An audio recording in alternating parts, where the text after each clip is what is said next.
Hey guys, how you going? Okay, let's just go over some quick news and then I'm going to go and read Why Isn't There a Cure for Insomnia over on Rumble. Okay, I hope he's awake for it. Ouch, Biden's own campaign volunteers disses Crooked Joe. Ooh.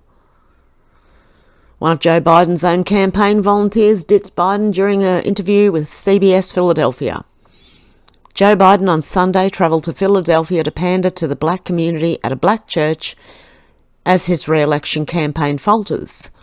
After attending a Sunday service at Mount Airy Church of God in Christ, Biden made an unscheduled stop at a Democrat campaign office in Philadelphia. As usual, the campaign headquarters had a funeral-like atmosphere. There was no enthusiasm for old Joe. Okay, Trump War Room said Biden, even when I was running for Senate, each time I ran, quite frankly, not a joke. Philadelphia in particular got me across the line. Joe was a senator from Delaware. But look, even when I was running for Senate, and each time I ran, quite frankly, not a joke, Philadelphia in particular got me across the line. No, I'm not joking. No, I mean it seriously, organizationally and in terms of fundraising, the whole deal. But look, here's the deal. This election is going to be about block and tackling, simple, basic politics. Simple. It's going to be a matter of how many signs we get out, how many doors we knock on, how many calls we make, and how many requests we answer. See these two in the background? They were bumping each other. Okay, anyway, that distracted me and Joe didn't make any sense at all. Biden bragged about his small crowds. Things are moving, they're moving hard, Biden said at the low-energy campaign event. Watch this. We've been drawing crowds that have been really big crowds ever since the debate, not joking. Even that night in the debate, we had great crowds afterwards. And so things are moving.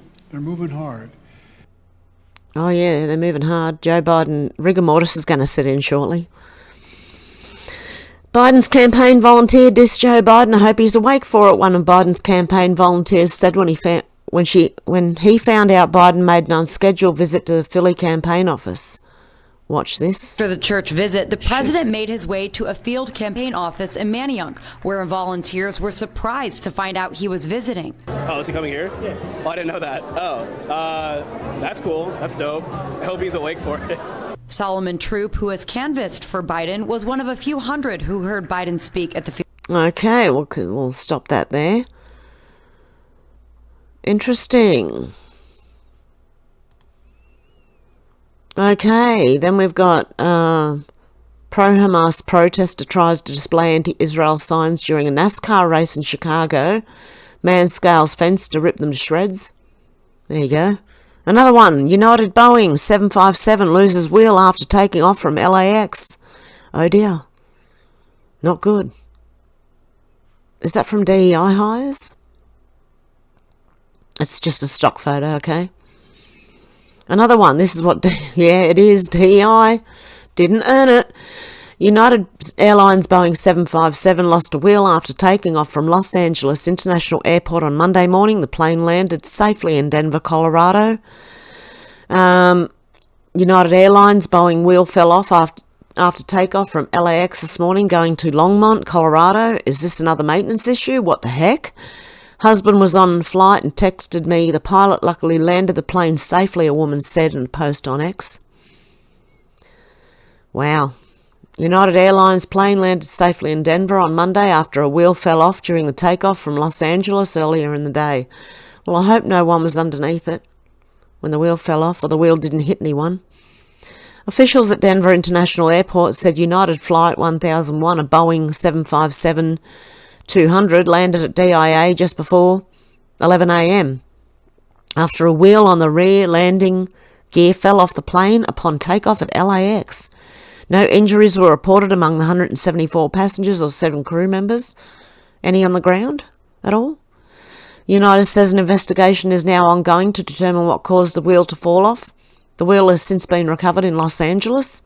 Wow.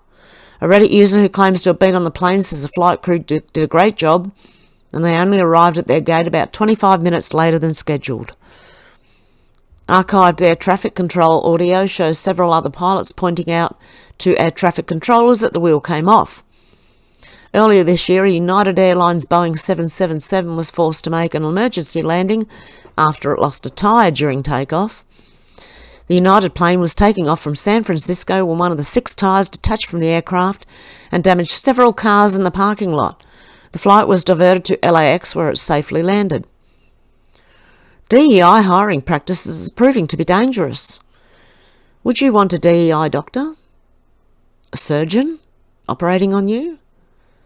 Would you want a DEI pilot flying the plane? Bad enough that you have DEI mechanics who might be trying to fix things and they can't do it. In February, a United Airlines Boston-bound flight made an emergency landing after the wing of the plane fell apart mid-air. Oh, great. Okay, this looks like the United Airlines Boeing 777 lost a tyre Thursday as it took off from San Francisco. There's the tyre falling off. Hope everyone on the ground is all right. Okay, in January, a large piece of an Alaskan Airlines Boeing 737 MAX blew out in mid-air. Sleep well, America. Oh, dear God. Look, I hear planes go over me here late at night, and I worry about that. I listen and go, oh, keep going, mate, keep going. As central banks stockpile gold, a Christian company works to help Americans get... Okay. I thought that was something interesting, but yeah, no, it's like an ad for something else. Okay, here we go. Joe Biden sends a letter to Democrat lawmakers on Monday morning, says he's committed to staying in the race. He is committed.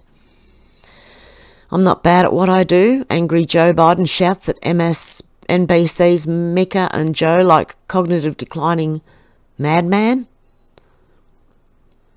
Joe Biden called into MSNBC's Morning Joe, hosted by Mika Brzezinski and Joe Scarborough, on Monday morning and ranted like a madman. Left-wing media outlets like the New York Times are calling for Biden to drop out of the 2024 race after his poor debate performance.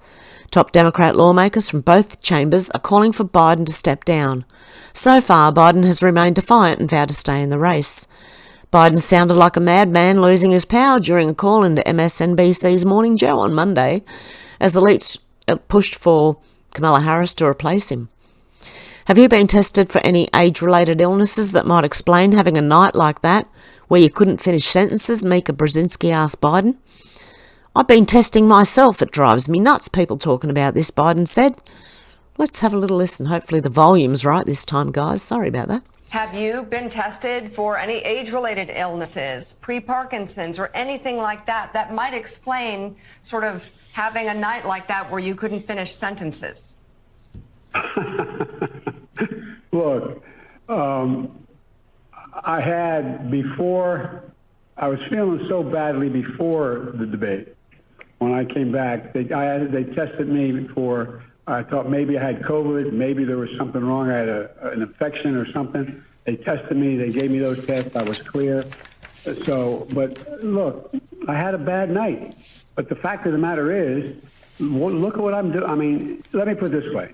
If there was something that was wrong that night, it's not like it comes and that's one night and it goes away. That's why I've been out. I've been testing myself, been testing everywhere I go, going out and making the case. The night of that debate, I went out. I was out till 2 o'clock in the morning that very night. That very night. It drives me nuts, people talking about this. Okay, so he's testing himself by going out. Is that right? I think he's failed his own test. I'm not bad at what I do, Biden said, defending himself. Watch. I'm not bad at what I do. And now, it doesn't mean I never make a mistake. I do. But I'm making those decisions. That's debatable.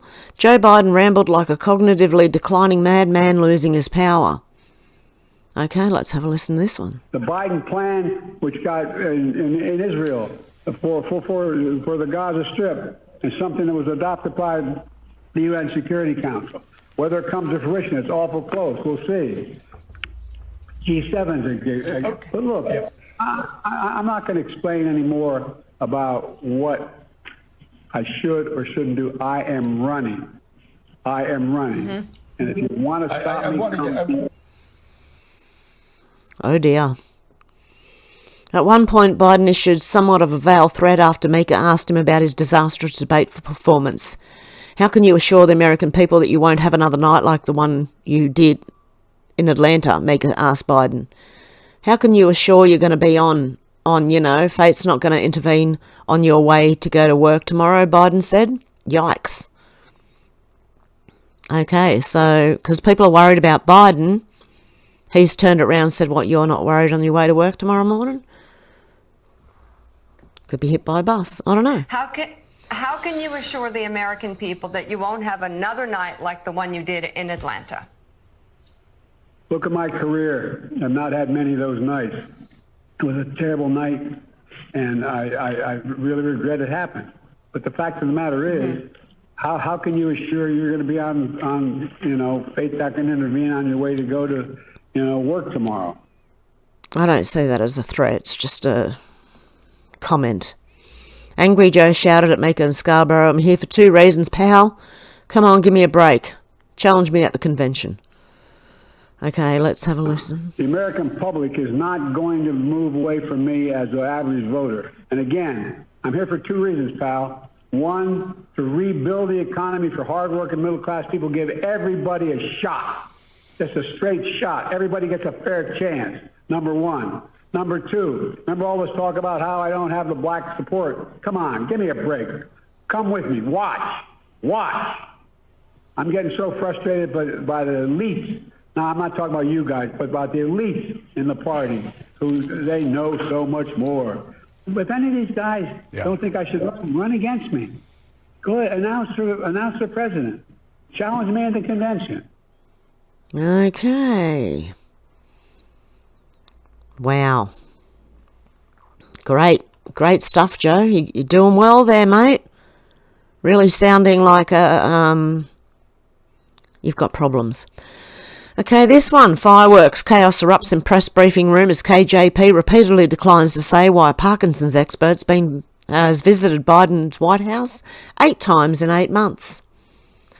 Monday's press briefing devolved into chaos as Karine Jean-Pierre repeatedly declined to say why a Parkinson's disease expert visited the White House so many times this year. The White House press reporters are once again battering KJP over Biden's cognitive decline. The Parkinson's disease specialist visited the White House 10 times, going back to November 2022, according to visitor logs. The Parkinson's expert visited the White House 8 times in 8 months. AP's Zeke Miller asked Karine Jean-Pierre about Biden's health problems, and things went downhill from there. My first view is on the credibility of this White House when it comes to talking about the president's health, Zeke Miller asked. KJP obfuscated. When does she not obfuscate?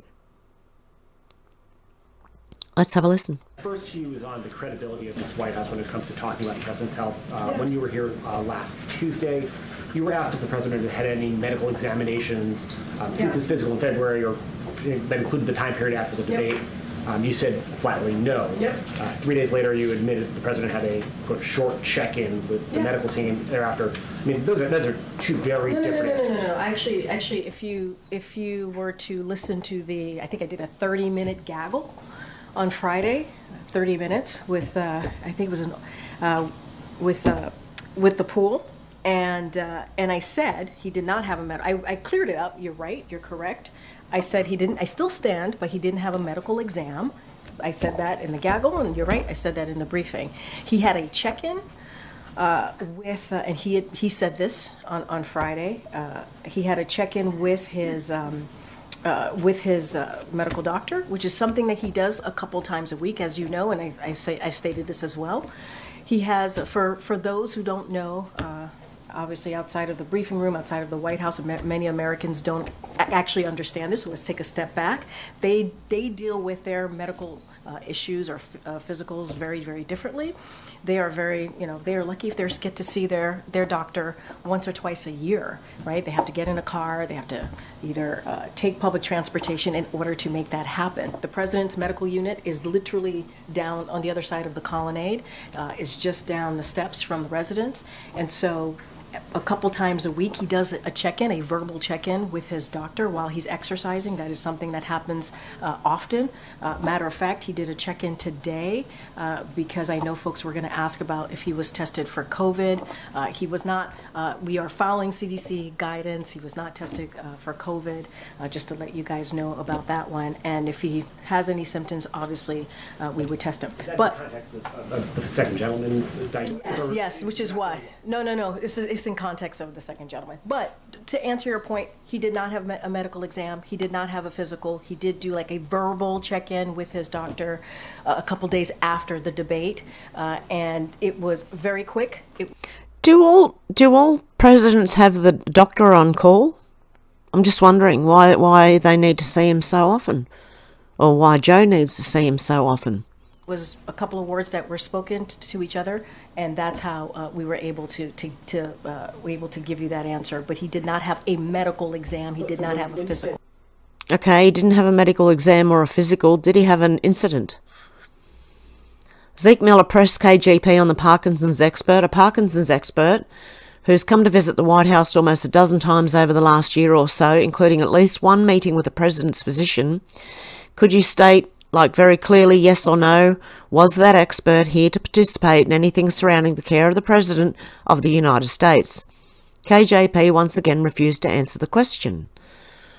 Quick ones. There's been a lot of reporting in the last 24 hours about a Parkinson's expert who's come to visit the White House almost a dozen times over the last year or so, including at least one meeting with the President's physician.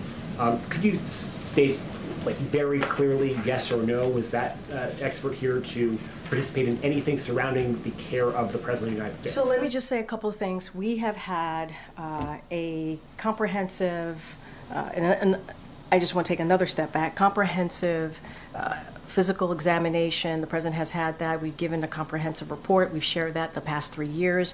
Every year that he has had this exam, he sees a neurologist.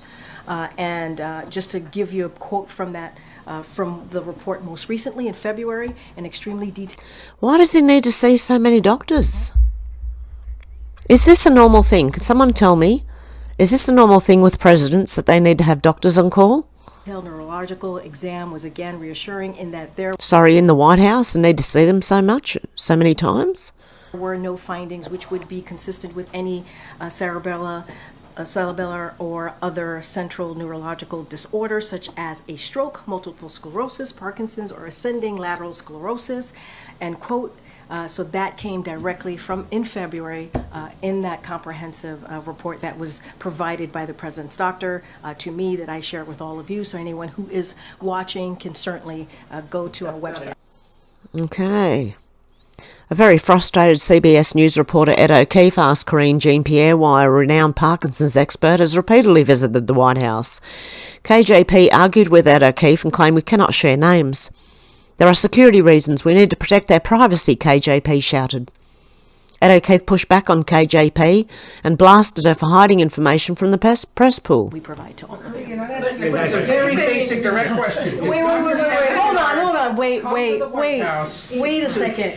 Eight times, or at least once, in regards to the president specifically. Hold on a second. That much you should be able to answer by this point. Wait, no. No, wait a minute. Ed, please. A little respect here, please.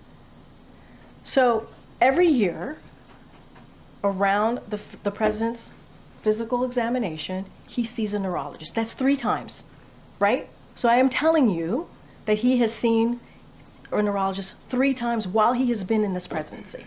That's what I'm saying. I am telling you that he has seen them 3 times.